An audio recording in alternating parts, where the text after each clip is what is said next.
So the Communist Manifesto is, though short, a very, very rich text. There are a lot of threads to pick up on, and I propose to kind of stick to a few key points. But if there's something I don't cover, then that's not at all a barrier on raising it in the discussion. This text kind of picks up lots and lots of ideas that are developed in other parts of socialist theory. I'll give you a bit of context first of where the book comes from. So it's sort of, I guess, like, it's associated with the revolutions of 1848, but the whole thing is kind of finished and written before the 1848 revolutions actually start. So it's kind of a book for the moment before 1848. And it comes from a movement that's sort of politically very diverse in Europe. If you're a socialist, you're interested in the social question, which is answering this problem that we've had a revolution, and for the bourgeoisie, for the ruling class, that's in some cases solved the democratic question. There are, governments with constitutions now, in some places at least, or there have been for periods of time. And the main thing is just to kind of get that sorted everywhere. And the social question is saying, yes, but like there's still poverty. We have democracy, but there's still poverty. There are lots of social problems. If you're a socialist, you kind of want to sort out, you're interested in, you want to sort out the social problem. And that's incredibly broad.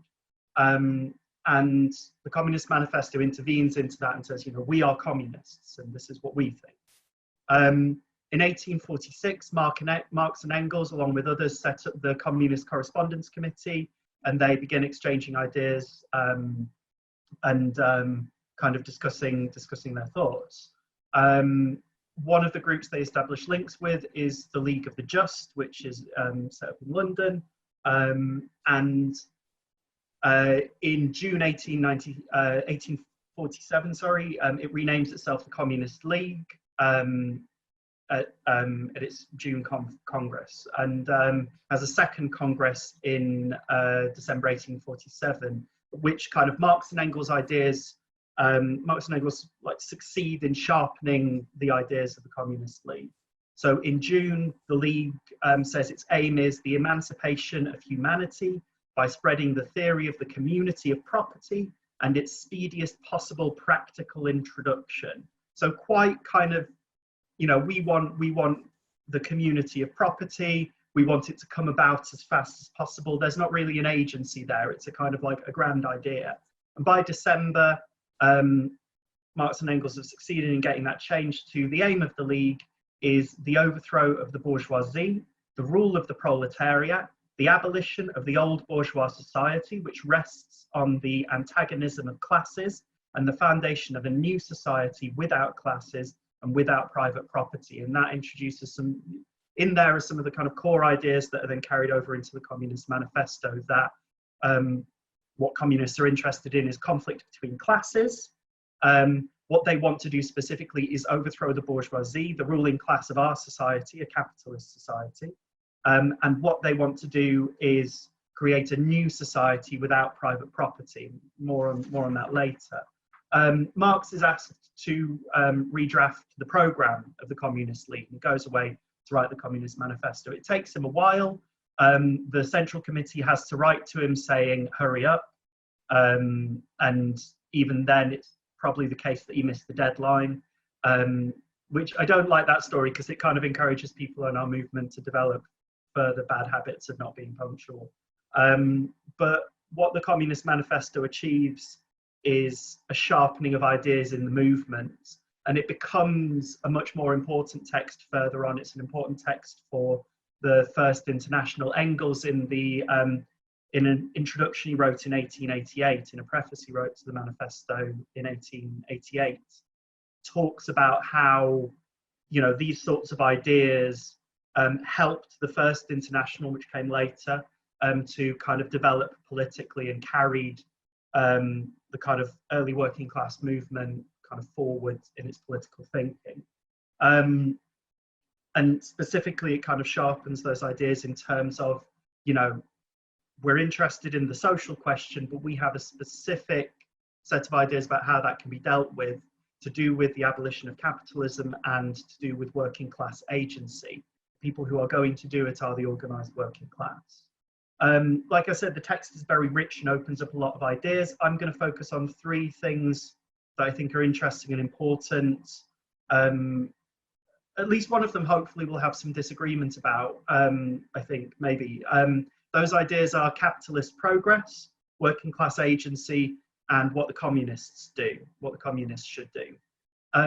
So Marx begins the Communist Manifesto, the first section after the kind of introduction, the first section, he kind of charts the development of the bourgeoisie, of the ruling class under capitalism, how they emerge through a struggle in feudal society, and this kind of aligns with the, the thought at the start of this section that the history of all hitherto existing society is the history of class struggles.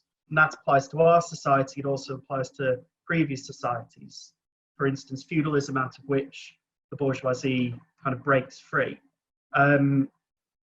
So, and maybe later on we might it might be interesting in the discussion, contrast that idea, history of society is a history of class struggle, with other ideas about how society moves and changes. For instance, kind of like, liberal ideas about progress, that we're just on a kind of, with bumps and dips occasionally, we're on basically like an upward trajectory of progress. And contrast as well with maybe conservative ideas about some kind of golden age in the past, whether it's ancient Greece or ancient Rome or the 18th century or Victorian values, some kind of golden age you need to reach back to and preserve. Marx says no, society moves and changes and progresses through struggle between classes.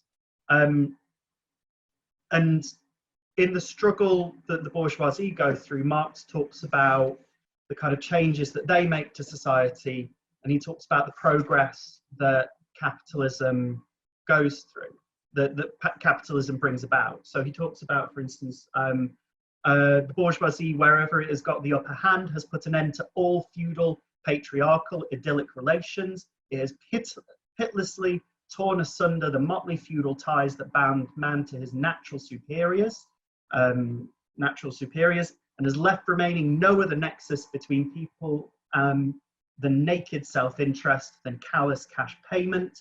In one word, for exploitation veiled by religious and political illusions, it has substituted naked, shameless, direct, brutal exploitation.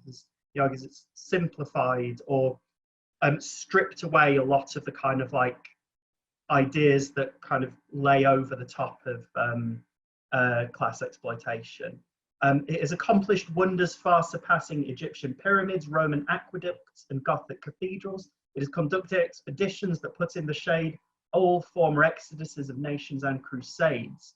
The bourgeoisie is, through its exploitation of the world market, given a cosmopolitan character to production and consumption in every country. I mean, I can go on, but the point is, kind of capitalism brings about this tremendous burst of development, specifically industrial development, but social as well. If you think about, for instance, how for a lot of the Middle Ages, the kind of height of technology is a plough pulled by oxen. Whereas capitalism takes us from the power loom to putting people in space in less than 200 years. There's tremendous unleashing of human energy, human potential, and it makes the world a better place, and Marx thinks that too. And that's contrary to an idea that we come up against sometimes nowadays on the left, like that if it's capitalist, it's therefore naturally bad. The reality is much more complicated than that. The way that Marx kind of writes about it, I think, is in a kind of tone and in a tenor, and in a way that suggests that there are kind of multiple sides to this. What's happening here is both good and bad, but kind of tremendously progressive. And Marx thinks, and I think capitalism is progressive. We might have some discussion about that later, you know, whether or not we think capitalism still is progressive. I would argue that in the way that Marx wrote about it, now it remains progressive. One of the things that Marx likes the most about capitalism is that it creates the working class. He talks about as the kind of remaining revolutionary class, that the proletariat alone is a really revolutionary class. The other classes decay and disappear in the face of modern industry. All of them, the shopkeeper, the artisan, the peasant, the small manufacturer, the lower middle class, fight against the bourgeoisie to save from extinction their existence as fractions of the middle class. Other oppressed groups under capitalism had a tendency, when Marx was writing, you know, other oppressed groups look back to a previous situation that they want to restore. Only the working class kind of looks forward to a different sort of society. And the other key thing about the working class is it's a movement of the majority. The proletarian movement is the self-conscious, independent movement of the immense majority in the interest of the immense majority. The proletariat, the lowest stratum of our present society, cannot stir, cannot raise itself up without the whole superincumbent strata of official society being sprung into the air. It both, because it's the majority, because it's the kind of lower rung, the oppressed class at the bottom of, you know, the bottom of the pyramid, when it moves, it shakes the entirety of society above it. Tremendous revolutionary potential, and for the first time, a revolutionary class, the bourgeoisie, were a minority of society, the feudal society. The working class, for the first time, a revolutionary class that is the majority.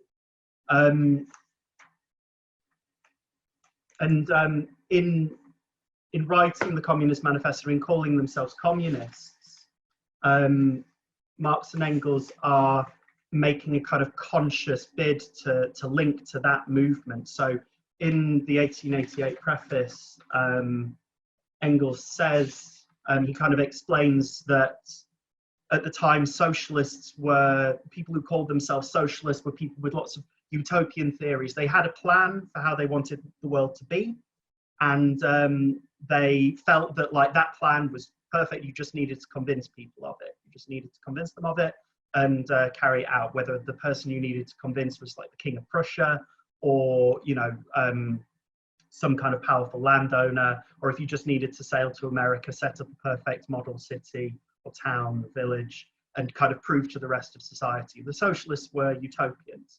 And Engels says, by all manner of, in both cases, men outside the working class movement, and looking rather to the educated classes for support.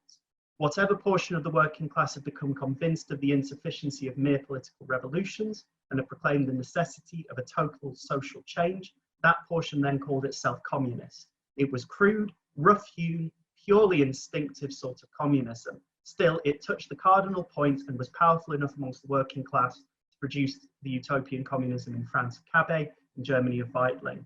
Socialism in 1847 was a middle-class movement, communism a working-class movement. So Engels and Marx want to very specifically, they're saying this is not about some grand plan, this is about the working class and the workers' movement. And I think, you know, that links back to what I opened with, the argument, the kind of line that they pursued in the Communist League of kind of changing the rules to be more focused on, this isn't about realizing some kind of utopian vision, this is about a struggle between classes, between the bourgeoisie and the working class. I think we kind of see this most clearly. I'm not going to go into great depth on this, but in part 3, in section 3, where Marx criticizes various different kind of strands of socialism, you know, reactionary socialism, conservative and bourgeois socialism, critical utopian socialism, kind of lines up for criticism in part 3. The thing that these strands kind of all have in common is that they don't base their ideas around working class action. So the reactionary socialists he describes as a kind of aristocratic, kind of harkening back to the good old days where, you know, where you, the worker, you were looked after, you were cared for, things were good, and, you know, things were good for me as well, the landlord, the baron. Can't we just go back to that? You know, sees the working class as kind of like a tool for a kind of reactionary return. No, complete absence of working class agency. As so with the kind of conservative bourgeois socialists who kind of come across as basically kind of philanthropists, you know, people who sort of wish that the world could carry on for them as it is, but who kind of don't want the kind of suffering that the majority of society, that the masses are kind of being put through. But they don't really want anything to change. They want the oppression of this society to end, but they don't want the society that creates that oppression to end. And again, they kind of view the working class as sort of something to be saved, not something that can act for itself, that can save itself. Critical utopian socialism, Marx is kind of more friendly and more sympathetic towards. He says it kind of lays a groundwork for political criticism of capitalism. But again, it winds up viewing the working class as somebody that a group of experts, a group of clever people should act on behalf of. And for Marx and Engels, the key thing is working class agency, which is an idea that they also go on to develop later. I'll finish off on what the communists do, which forms mostly the kind of second part of the Communist Manifesto. They argue that the communists should see themselves as part of the working class movement. The communists do not form a separate party opposed to other working class parties. They have no interests separate and apart from those of the proletariat as a whole. They do not set up any sectarian principles of their own by which to shape and mold the proletarian movement. He says, you know, there's stuff here about it being specifically international, that the national struggles of the proletariat of the different countries, they point out and bring to the front the common interests of the entire proletariat, of the entire working class, independently of all nationality. There's the quote in here that the workers have no nation. How can you take away from them something that they don't have? So consciously an internationalist movement as well. You know, you see this elsewhere in arguments that Marx makes about Poland. So the big international issue in this era is Polish independence. If you're in any way radical or left-wing, you have an opinion about how Poland should be an independent country. Marx and Engels argue they're in favor of German unification, very much so. They argue that, like, you know, the workers in Germany, the workers in Prussia, elsewhere they argue that those workers need Polish independence as well. They need Prussia to not be partitioning a chunk of Poland, or else the kind of Prussian working class is sort of involved in, benefiting from, kind of drawn into the oppression of the Polish workers and people. So, you know, consciously internationalists, the interest of all of the workers without regard for borders. And they think the kind of policy of this party is to form the proletariat into a class, for the overthrow of the bourgeoisie, for proletarian supremacy, for the conquest of political power by the working class, not by a group of people acting for the working class, but by the working class itself. And a kind of interesting aside, one of the, like I said, I think this is a very rich text. I'm going to finish soon and I've only really skimmed the surface. One of the benefits of reading Marxist literature is that you kind of pick up a sense of like how you approach something as a Marxist. You kind of learn a bit about how to do Marxism. And there's something kind of quite instructive in that vein on, you know, the actual program country by country then varies. Right near the end, kind of Marx and Engels go through Switzerland, Poland, Germany, America, England, France, and they set out kind of like different sorts of ideas that socialists might pursue in these different countries, depending on the kind of, you know, the situations in those countries. There is no kind of central plan of everybody who calls himself a communist must be pursuing this exact set of programs, this exact set of policies. It's, you know, the same thing that our movement should do today, which is trying to look at what's happening, trying to place it in a historical context, trying to understand it. And I think that's kind of a bit of a lesson of the Communist Manifesto, because it opens lots of doors. There are things I haven't kind of touched on at all here. It raises ideas about the state that Lenin goes on to develop in State and Revolution, for instance. There's a bit here that Marx develops elsewhere in Capital about machines and how they change the worker's life, how they change the worker. It kind of touches on ideas of alienation. Ideas of women's liberation are introduced, that a kind of whole tradition of socialist feminism is like built on and developed. There are ideas raised about capitalist private property, what that means for individual freedom, how in a society where that depends on a small number of people having private property and no one else having private property, what does it mean to defend that private property of the minority in the name of freedom? I haven't even touched on the abolition of the family, and I haven't gone into the kind of 10-point program that you get at the end of part 2. And that's the point. Kind of the Communist Manifesto opens lots of doors to kind of further ideas, and like communism, like Marxism, that project is an unfinished work, because the capitalist society that we live in hasn't finished changing, hasn't finished developing, and our kind of worked out response to it has to keep developing with it. We don't have, like, you know, a finished body of work that we can kind of draw from. We have lessons in texts like the Communist Manifesto that we can use to help us build the ideas that we need to fight capitalism today. I'm gonna finish there, and like I said at the start, there are lots of things I haven't touched on.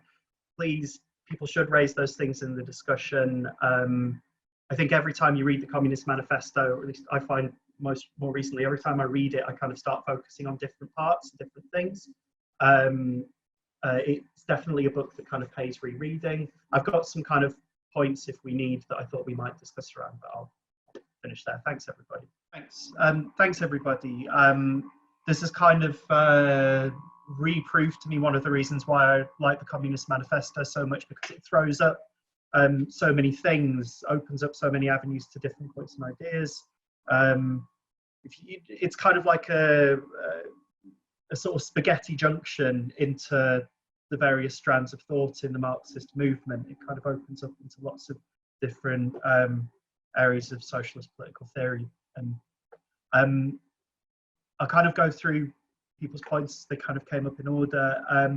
I think, so both Kathy and Dan talked about capitalist progress and kind of reactionary anti-capitalism, or the idea that kind of people arguing, you know, we're not just arguing against capitalism, and we've got some, you know, it's more obvious now, like the ways in which it's incredibly clear, like the ways in which, for instance, capitalism is ruining the planet. How can you still talk about capitalist progress, and yet, you know, it's still a facet of it? And again, this is an idea that, like, Marx develops elsewhere. I think it's in Capital, in volume 1 of Capital somewhere. But the idea that the kind of progress of capitalism is kind of, you know, it's a double-edged sword. Like, it kind of, you know, massively improves kind of, you know, human society, human life, whilst also resting on, like, the most horrendous exploitation of those humans, those people. That, like, every step of capitalist progress is also drenched in blood. That the technology that we are using to talk to each other now relies on, relies on people working in some of the most horrendous conditions in the world. Two-sided progress, drenched in blood.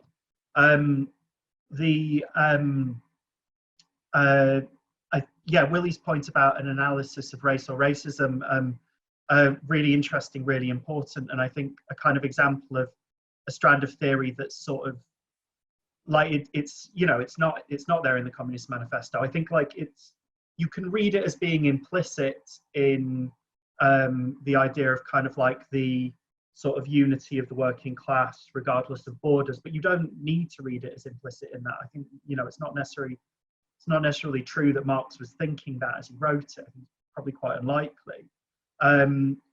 But out of that kind of kernel of ideas, it's possible to develop, and people have taken and developed ideas. So the American, it's not something I know a huge amount about. I'm kind of working through some reading on the state and working up to reading some Angela Davies, and kind of, I think that the American left developed quite a lot of kind of really good thinking about racism. And if you look at some of the debates in the pre-Stalinist Communist International about how the Communist Party in the USA should like relate to racism, you know, it's an idea that it's an example of an idea that kind of like, you know, people kind of gone on to develop and need to go on to develop. Daniel's point about the state, that's quite a fun one for the Communist Manifesto, so I'll try not to go down a rabbit hole too much. Like Marx and Engels change part of the Communist Manifesto later because they sort of change their mind about the state. So like early on, you know, think of a revolution, what we need is a revolution, and that means like taking control of the state. And one of the lessons that Marx and Engels draw later from the Paris Commune in 1871, which is kind of another, like 1848, it's another turning point in the workers' movement in Europe. Before 1871, before the Paris Commune, you were a socialist if you wanted, you were a communist socialist, you were interested in the working class, you wanted the world republic. The radicals wanted a republic, you wanted the world republic. After 1871, after the Paris Commune, you were a communist if you wanted to do what the Paris Commune had done. And Marx and Engels, it's in here, I think, let's see, where does he say it? Engels kind of says it in the preface. In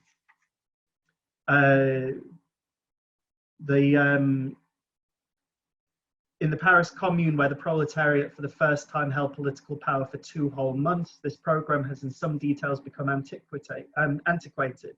One thing especially was proved by the Commune, that the working class cannot simply lay hold of the ready-made state machinery and wield it for its own purposes. This is an idea that Lenin develops in State and Revolution, and kind of draws on Marx's writing and Engels' writing on the Paris Commune as well, to make the argument that what the working class needs to do is destroy the bourgeois state and develop its own semi-state apparatus to kind of defend itself through that kind of process of revolution. Again, like the arguments, the ideas raised in the Communist Manifesto leading us into like other avenues of study. And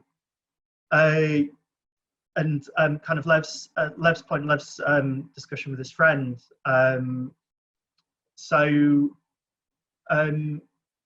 think, so like I'm a teacher, and in this country a lot of people see my job as middle class. A lot of teachers see themselves as middle class. I've also met teachers who couldn't afford housing that had a working shower. Like there's, you know, there's sociological class and there's economic class, and we're interested primarily in economic class because it tells you kind of something concrete about relationships between people in society, power dynamics between people in society, and you know, we're interested in it. So the working class, a class of like wage workers who have no private property to use to make money. They have no capital. They have to work. We have to work to live. Doesn't mean that sociological class isn't important, because what people think about themselves is extremely important. How people view themselves is very, very important. French teachers have more of a tendency to see themselves as working class, and you know, more militant, generally better kind of conditions and so on, but don't really see themselves as middle class, even though they maybe have it better than English teachers. The French teachers in France, not French teachers living in England. Sorry, I'm not talking about the difference between the modern foreign language department and the English department. Yeah, so Marx kind of talks about the working class couple of points. He doesn't put it this way here, but the idea kind of is raised of the working class kind of understanding its role and its position in society. The idea that the job of the communists is to kind of draw out the logic of class antagonism, to kind of, you know, express and explain and, you know, make clear kind of class antagonism in society, make clear the conflict between the working class and the ruling class, to make it clear to workers, like, you know, what their position in the world is. So, you know, kind of one problem we run into at the moment is working class people who don't see their interests as aligned with the wider working class, and that's like a political argument, you know, and a political process to kind of go through with people. I think you mentioned sort of the middle class as well, and that's really interesting. I'm not sure we have a ton of time to kind of go into it, but the sort of some of the stuff that Trotsky wrote about the role of the middle class in Germany, in the kind of struggles between socialists and fascists, and kind of Marx mentions like oppressed classes coming over to the side of the working class, that essentially kind of ideas, again, other socialists develop more elsewhere, that the working class has to act as a political leadership for all oppressed people and all oppressed classes. You know, part of that is a part of the middle class, which kind of finds itself stuck often between kind of like never quite reaching the kind of the prosperity of the ruling class, and always under threat of being like thrown back into the ranks of the working class. That kind of like halfway position, not able to articulate an independent political program, but kind of experiencing a level of kind of like oppression and poverty, and so on, that, like, you know, sort of through struggle, the working class has to present like itself as a leader for all of the kind of oppressed people in society.